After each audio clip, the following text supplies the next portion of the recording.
Hello, my name is Naija Manaputri Devitra and my name is 27023400641. This is my individual presentation. I'm from Group 4, which means that my MNC is Unilever. So I'm going to present the expansion of my MNC Unilever specifically to Indonesia, China, and South Korea. But because I'm assigned to Indonesia, I'm going to really focus on the region Indonesia.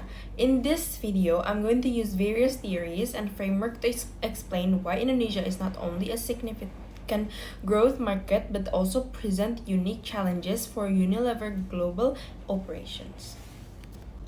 Okay, so let's start from session 1. Brief explanation about MNCs. What exactly is an MNC? So, multinational corporation is a business entity that operates in multiple countries or legal jurisdictions. Unlike domestic companies that focus on a single market, MNC conduct business activities such as production, distribution, and marketing across national borders. These corporations are crucial in shaping the global economy. They adapt to the legal, social, and economic environments of their host country while leveraging resources from their home country. For instance, Unilever, an MNC headquarters in London, operates in over 190 countries to meet the needs of diverse markets. MNC is important because MNC plays a crucial role in driving globalization. They facilitate economic growth by creating jobs and investing in local industries, and they also facilitate cultural exchange with introducing global products to local markets and vice versa. And lastly, they create innovation by sharing cutting-edge technologies across border. However, MNC also face challenges such as navigating regulatory frameworks, managing cultural differences, and addressing environmental concern. Now let's talk about Unilever, a prime example of a successful MNC. Founded in 1929, Unilever has become a global leader in food, beverages, household, and personal care sectors, boasting over 400 brands like Dove and Lifebuoy. Unilever mission extends beyond probability with its Unilever sustainable living plan. The company aims to reduce its environmental footprints while enhancing its social impact by Jones and Bouquet 2023. Unilever operation in Indonesia, China, and South Korea highlight the interplay between global strategies and local markets dynamics. Using Porter's five forces, this analyze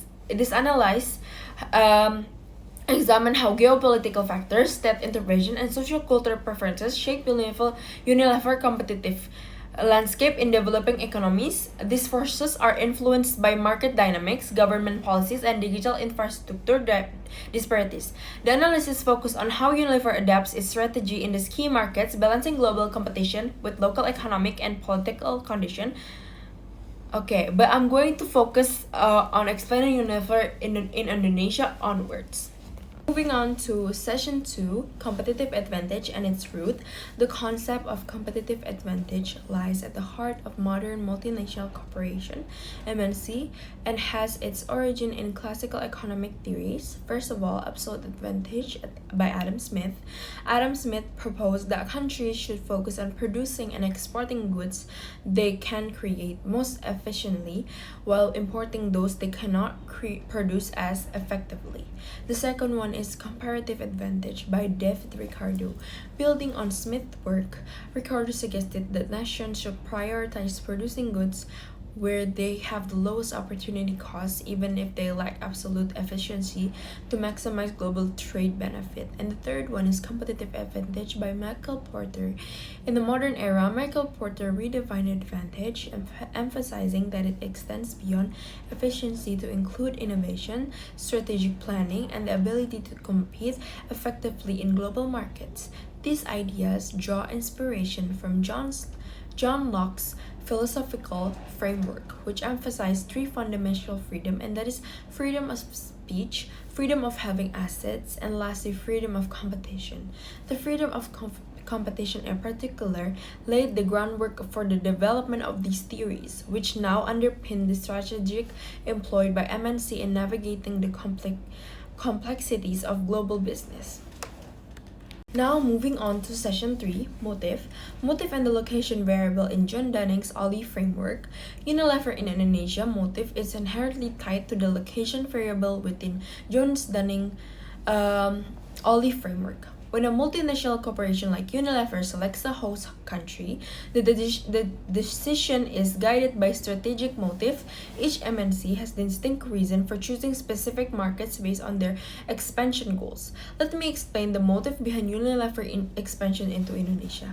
According to John Dunning, in his book Global Economy of Multinational Corporation, MNCs enhance their competitive advantage by having clear motive for expansion. Market seeker, targeting new markets due to saturation, increased competition in home country. And the second one is resource seeker, accessing resources that are scarce or costly in their home country. And then the third one is efficiency seeker, streamlining production processes to reduce costs and improve efficiency. And then strategic or alliances seeker, building strategic partnership to enhance brand positioning or political influence. In Indonesia case, Unilever motive are primarily market seeking and efficiency seeking. First, market seeking motive. Indonesia, as the world's fourth most populous country, offers Unilever access to a vast and growing market. With an expanding middle class and increasing disposable incomes, Unilever can tap into a consumer base that demand high quality personal care and household products. Key characteristic: access to a large, young, and urbanizing population. Opportunity to build brand loyalty among emerging middle class consumer. Leverage e-commerce platform to expand reach and sales. Indonesia offers a dynamic economy with increasing consumer spending, a rapidly growing e-commerce sector enabling direct consumer engagement. These factors make Indonesia a lucrative market for Unilever to expand its product reach and strength its global revenue base. 2. Efficiency-seeking motive. Indonesia also aligns with Unilever efficiency-seeking objective, offering cost-effective production opportunities and access to key resources like palm oil. Key characteristic: utilizing affordable labor for manufacturing, ensuring proximity to raw materials such as sustainability sourced palm oil. Establishing advanced supply chains to reduce operational inefficiencies. Indonesia offers competitive labor costs in a skilled workforce, a robust logistic infrastructure supporting regional efforts. These conditions allow Unilever to optimize costs while maintaining high operational standards. Unilever's main motive for expansion in Indonesia, market seeker, as the world's fourth most populous country with a rapidly growing middle class, Indonesia offers immense market potential for fast-moving consumer goods.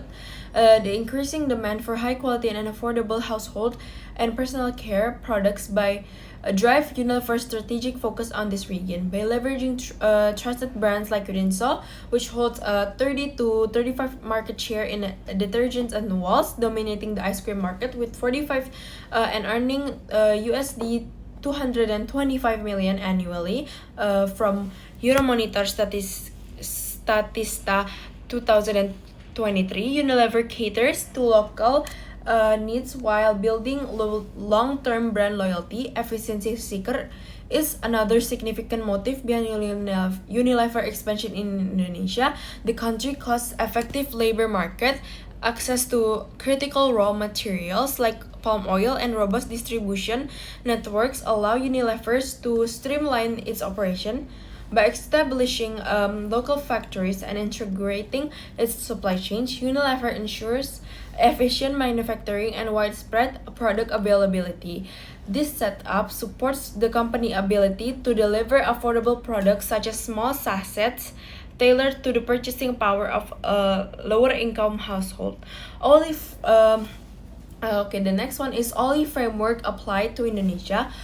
Dunning's Olive Framework complements Unilever motive for expansion, highlighting the synergy between ownership, location, and internalization. First one, ownership. Unilever's strong global equity, innovative R&D, and sustainability leadership gives it a competitive edge in Indonesia. And then intangible assets like consumer trust in brands such as Rinso and Walls solidify market dominance. And then L, location, Indonesia economic dynamism, young population and affordable products cost make it an attractive location for investment. And then proximity to raw materials like palm oil aligns with Unilever's sustainability goals. And then the last one, the I, internalization. Unilever internalized production and quality control to maintain high standards, avoiding the risk of licensing, or outsourcing. Integrated supply chains ensure cost efficiency and effective distribution, enhancing market responsiveness. By leveraging its market-seeking and efficiency-seeking motive within the Oldie framework, Unilever strategically enhanced its competitive advantage, demonstrating how MNCs succeed in a dynamic host markets like Indonesia. Okay, so the next one is Session 5, Global Value Chain. The value chain outlines how an MNC like Unilever grows and sustains its operation through two primary categories of activities: supporting activities and primary activities. These activities collectively drive the firm's strategy, objective, efficiency, and probability. The first one is supporting activities. Supporting activities provide the backbone for strategic decision-making and long-term planning, shaping the relationship between the MNC home country and the host country. This relationship is typically categorized into three primary frameworks. The first one is profit center. The focus here is primarily on maximizing profitability. This involves identifying high margin opportunities, leveraging cost advantages, and ensuring that operations align with financial goals. The second one is revenue center. Unlike the profit center, this approach emphasizes sales growth. It prioritizes market penetration and expansion over immediate profitability, fostering brand presence and customer loyalty in the host market. And then the third one is expense center. Here, the focus is achieving the cost efficiency. This model is often adopted in production-centric expansion, aiming to optimize resource utilization without emphasizing either profit or sales. Supporting activities also encompasses infrastructure, human resources management, technology development, and procurement, of all which enhance the firm's ability to sustain its competitive edge. And then the second one is primary activities. Primary activities represent the core operation of the value chain, encompassing the entire production process from sourcing raw materials to delivering finished products. These include inbound logistics, organizing the efficient movement of raw materials, components, and finished goods from suppliers to manufacturing units. This involves managing supplier relationship, inventory control, and material storage to ensure seamless production. And then there's operation, managing the transformation process where inputs, raw materials, labors, and energy are converted into finished goods or services. Operation requires a meticulous focus on quality control, production efficiency, and maintaining high output standards. And then there's outbound logistics, which is ensuring that finished goods are stored securely and transported to consumer or distribution centers efficiently. It also involves maintaining transparency into information flow so stakeholders including customers are aware of the delivery status.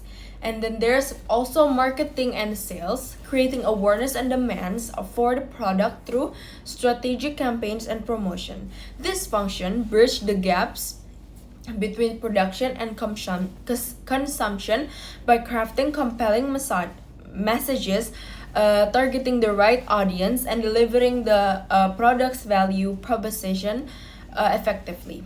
And then service, providing post-sale supporting ensures customer satisfaction and loyalty. This includes troubleshooting, maintenance, and any necessary customer education to ensure the product remains functional and valuable to the user. Still on session 5, Moving on to comprehensive value chain analysis, Unilever's success in Indonesia and beyond. Unilever's operational excellence stems from its ability to integrate global strategies with local market adaptations. By leveraging Michael Porter's value chain framework, we can understand how Unilever achieves competitive advantage in Indonesia and globally. This analysis examines supporting activities, primary activities, and concludes with strategic recommendation for sustaining growth. The first one is supporting activities, human resource management. Unilever prioritizes its employees through various initiatives like training and leadership development. Programs like Future Leader programs ensure employees grow professionally while aligning with company goals. And the next one is diversity and inclusion, promoting equality across gender, ethnicity, and cultural lines, strengthen team cohesion. And then the next one is a work-life balance, a flexible work option, and mental health support system improve employees' well-being and productivity. And then we have technology development. Unilever investment in innovation ensure market relevancy and efficiency. The first one is product development, cutting-edge research, including leveraging AI, aids in tailoring products to consumer needs.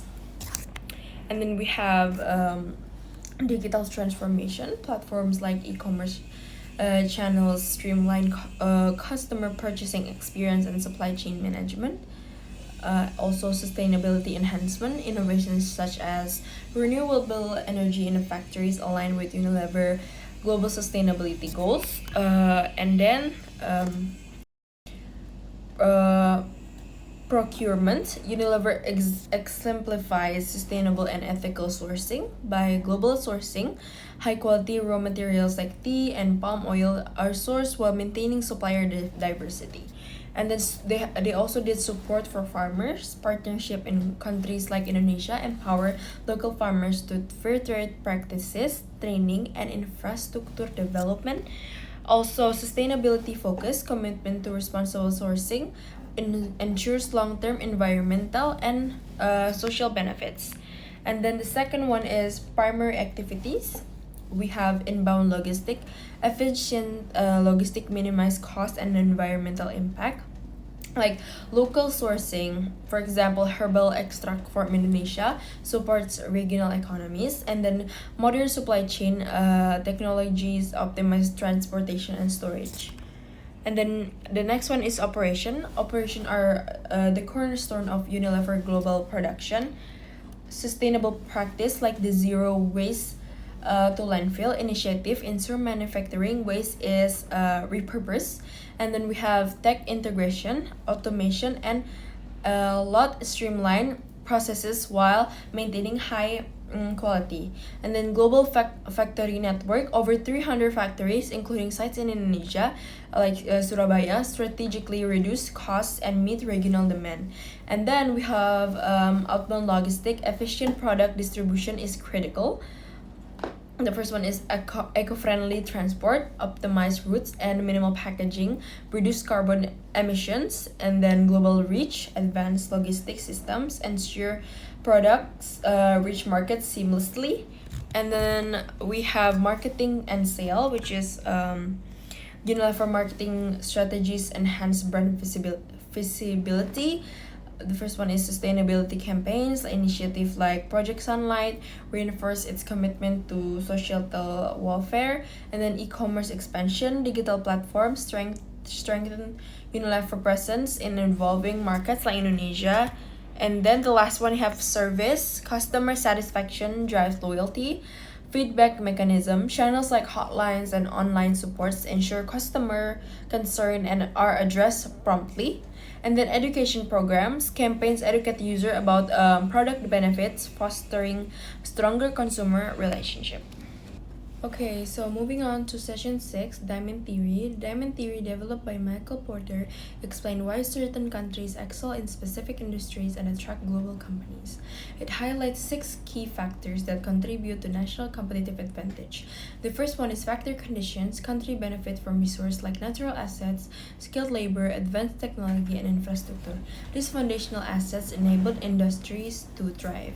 And then the second one, demand condition. A sophisticated domestic market with high consumer expectation drives company to innovate and improve quality, often serving as a testing ground for global competitiveness.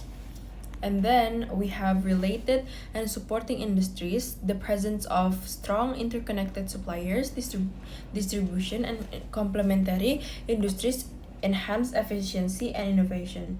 And then the fourth one is firm strategy, structure, and rivalry.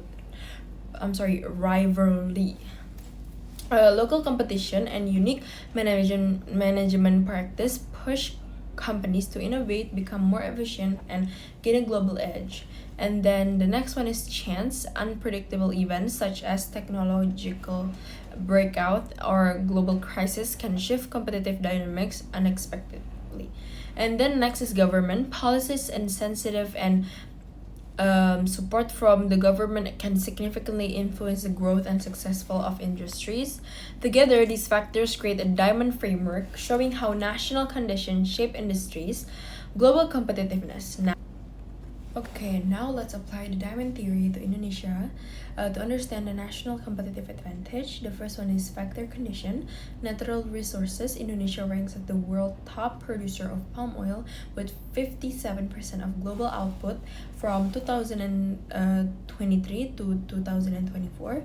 Unilever's targeted investments such as the Mangke or oleochemicals facility with 360 million US dollars enable direct sourcing and supply chain control. And the next one is labor infrastructure. Abundant and cost effective labor supports Unilever expansive factory network like Tangerang and Surabaya. Infrastructure improvements are progressing, though ongoing logistic enhancements are needed. And then the second one is demand conditions, where it's needed rising domestic demand with a growing middle class and increasing purchasing power. Indonesia consumer and drive FMCG demand. Unilever uses this dynamic market as a test lab for launching and refining products. Okay, sophisticated consumer base, demand for sustainable and high quality products pressures Unilever to innovate responsibility and sustainability. And then third one is related and supporting industries, agricultural ecosystem. Indonesia's mature agricultural sectors yields essential inputs like tea, cocoa, and palm oil. Unilever partners with over 100 mills and 26,000 smallholders to secure traceable deforestation-free sourcing. And then sustainability technology partners, collaboration monitoring platform like satellite traceability, an organization like USAID and NASA strengths sourcing integrity. And the fourth one is firm strategy, structure, and rivalry. Decentralized location approach. Unilever Indonesia enjoys strategic autonomy, vital for market responsiveness. And then intense competitive environments. Local rivals and global FMCG brands, for example, like Indofood and P&G, stimulate continuous innovation and cost optimization. And then sustainability as a differentiator. Initiative like deforestation-free palm oil sourcing and zero waste facilities help Unilever stand out. An important edge given consumers' growing emphasis on ethical credentials. And then the number 5 is chance, regulatory blips.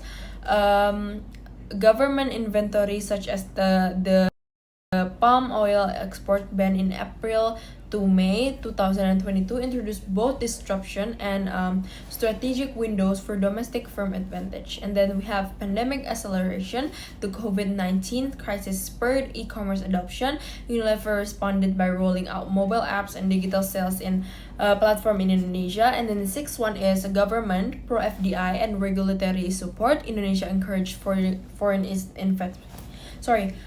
investment in manufacturing, benefiting Unilever's facility operation and expansion.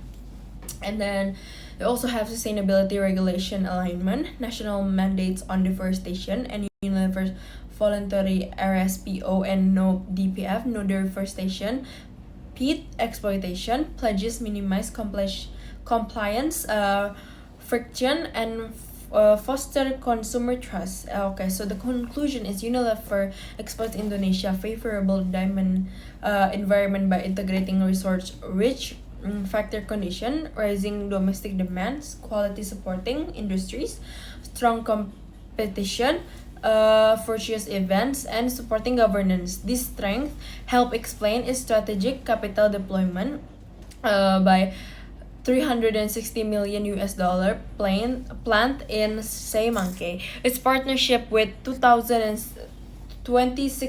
smallholders farmers for traceable palm oil. Its leadership sustainable tech enable FMCG production. Uniquely, Unilever has aligned global standards with local realities, securing a strong foothold, enabling innovation in Indonesia FMCG sector while shaping border industry practices towards sustainability and competitiveness. Porter's Five Forces is a strategic framework designed to answer key questions such as: can this business thrive and expand, or is it a risk of losing its market position? This tool examines external factors influencing competition, which can directly impact a company's profitability. These forces include the first one, threat of entrance. New players entering the market may add capacity, aim to capture market share, and bring in fresh resources. And then when barriers to entry like capital requirements or regulatory constraints are low, the threat becomes significant, intensifying competition and reducing potential profits. And then the second one is bargaining power of suppliers. Suppliers with significant influence can increase raw material costs or reduce quality. Their power is stronger when there are limited suppliers or their offerings are unique. And then the third one is bargaining power of buyers. Buyers with considerable influence can push for lower prices or demand better service. When there are many products alternative or low switching costs, their bargaining power increases. And then there are threat of substitutes products of a service. Substitutes can reduce demand for a specific industry, products, or service. The greater the availability of alternatives that are equally effective or more affordable, the higher the threat. And then next one is rivalry among existing competitors. This force measures the level of competition within the market. Rivalry is more intense when competitors are evenly matched in the size and strength, or when industry growth is sluggish, impacting profitability. Now let's zoom into the micro level by using Porter 5 Forces model to analyze Unilever in Indonesia. So the first one, threat of new entrants is low. Strong brand loyalty for Unilever, Rinso, and Wings Food. Rural dominance created by entry barriers. Affordable products secure loyalty among low-income households, making it tough for the new players to compete. And the next one is bargaining power of suppliers, which is low. Unilever's scale and sustainability commitments give it leverage over suppliers, especially for materials like palm oil.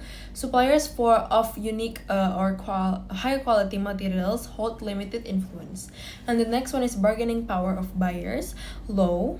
Walls dominates the ice cream market with its strong brand recognition, affordability, and distribution through major retailers like Indomart. Competitors like Nestle and Glico Wings like similar reach and influence. And then next we have threat of substitutes, moderate to high. Local brands like Wings and Mayora offer affordable, culturally relevant alternative. Political boycotts and economic shifts increase competition, requiring Unilever to adapt, to maintain relevance. And then we have rivalry among competitors, moderate. Walls leads with widespread availability and diverse offering. Competitors like Häagen-Dazs target niche market, and Glycowing struggle with visibility. While strong brand and innovation keeps it ahead, though shift towards healthier option may alter the landscape. Okay, let's explore how Unilever creates sustainable value through its business model canvas. Value proposition: Unilever Indonesia delivers trusted brands with balance of affordability, sustainability, and quality, catering to diverse consumer needs across urban and rural markets. Next is value creation through local partnerships, sustainable sourcing, efficient manufacturing, and targeted marketing. Unilever ensures relevance and accessibility for Indonesian consumers. Next, value delivery, a hybrid distribution network, including warungs, modern retail, and e-commerce, ensures products are available nationwide, supported by localized campaigns and strong consumer engagement. Next is value capture, revenue. Is generated from diverse product lines, while cost efficiency and sustainability investment strengthen profitability and long-term growth. Next is the SBMC Sustainable Business Model Canvas, Unilever Indonesia. The first one is value creation. Unilever Indonesia generates value through strategic partnership, efficient operation, and a deep understanding of consumer needs that consists of key stakeholder, manufacturing partners, local factory, ensure cost-efficient production and compliance with Indonesian regulation, making it possible to cater to diverse regions, including rural areas. The next one is suppliers. Unilever sources key materials like palm oil, fragrances, and packaging from local and international suppliers, emphasizing sustainable practices through collaboration with smallholder farmers. The next one is government collaboration. Strong ties with local governments help Unilever meet regulatory requirements and engage in sustainability initiatives that aligns with Indonesia's development goals. And then the next one is distribution partners, a hybrid network that includes traditional warungs and modern trade channels such as supermarkets, hypermarkets, and e-commerce platforms, ensures widespread availability of Unilever products. And then we have key activities. Core manufacturing. Unilever focuses on producing essential goods like rinso, detergent, and indulgent items like Wall's ice cream, ensuring relevance across consumer segments. Sustainability efforts. Eco-friendly production processes and biodegradable packaging underscores the company commitment to long-term sustainability. And then we have marketing strategies. Localized campaigns enhance consumer loyalty, emphasizing trust and quality for brands like Rinso and affordability for Walls. And then supply chain efficiency. Continuous improvements in logistics ensures timely delivery and cost savings, bolstering the company's competitive edge. And then we have key resource and capabilities. Brand strength. Household names like Rinso and Walls enjoy high level of trust and recognition in the Indonesia market. Then global technology integration. Leveraging global innovation hubs, Unilever develops products tailored to Indonesian consumer preferences. And then local market insight. Deep consumer research allows Unilever adapt its products and marketing strategies effectively. And then sustainable practices. Partnership with local suppliers support eco-friendly sourcing and production method. And then the second one, we have value proposition. Unilever offers distinct value through trusted brands, affordability, and sustainability. First, trusted products. Renowned for their quality and reliability, Rinso and Walls lead their respective market segments. And then we have accessible pricing. Unilever balance affordability and value, catering to a broad consumer base. And the third one, extensive distribution. A robust network ensures products they are available to urban and rural consumers. And then we have sustainability initiative. Eco-consciousness. Products appeal to environmentally aware consumers. We also have competitive edge. Innovation and responsiveness to market trends help Unilever stays ahead of competitors like Wings and Mayora. And then the third one, we have value delivery. Unilever ensures value delivery through strategic relationship and efficient channel. Consumer segments, urban consumers, middle class buyers prioritize quality and trust in established brands. And then eco-conscious buyers, consumers seeking sustainable option are drawn to Unilever's eco-friendly initiative. And families, affordable everyday product and indulgence treats cater to household needs.